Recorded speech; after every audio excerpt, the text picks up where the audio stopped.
From your fixed income perspective, what have the stories like Huarong and ongoing what's happening with Evergrande, what impact are they having on the investability of fixed income? They're having a fairly large and dramatic impact on the fixed income market.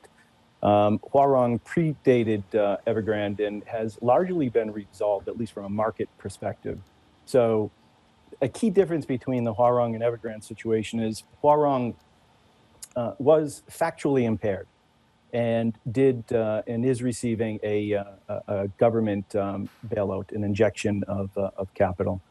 Evergrande technically is not impaired, although the market is treating it as impaired. There has been a slight shift in expectations. I mean, what has to play out with Evergrande is, are we going to see an orderly restructuring or a disorderly restructuring? With recent trends in bond prices, clearly the market was leaning towards a disorderly restructuring, but that may be turning around in the past couple of days, because one of the key priorities of the Chinese government is to maintain a certain level of social stability. And with the size of Evergrande, if there were some level of a disorderly restructuring, that could impact operations, that could impact the completion of construction projects, and that could also impact the number of employees that are working for Evergrande as well. So that would not be good for the social stability objective of the government.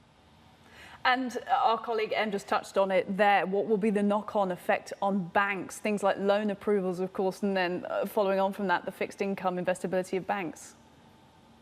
Well, that's one of the key risks that we think the regulators are evaluating and looking at Evergrande, and that is does Evergrande represent a systemic risk?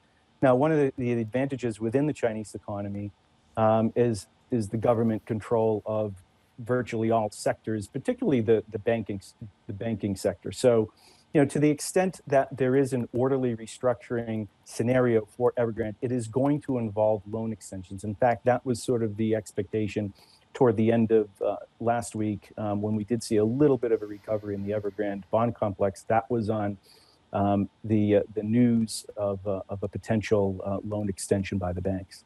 Given the systemic risks that you have outlined that an Evergrande collapse could pose, will Beijing let that happen?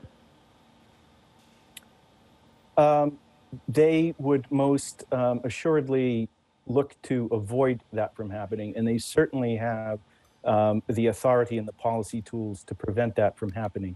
As was the case with Huarong, there seems to be some contemplation at the highest levels in the Chinese government, A, to deleverage, and B, to remove any amount of moral hazard that might still remain in the market. And so again, Huarong was a state-owned enterprise. So there was a high market expectation that there would be a level of support, and that was in fact forthcoming. Evergrande is not going to get support in the form of a direct capital injection. It may not need that. What it needs is some breathing room to continue its operations and get back on its feet. So as we're speaking now, the situation with Evergrande is most acutely a liquidity situation, not necessarily a solvency situation, although that's a debatable point.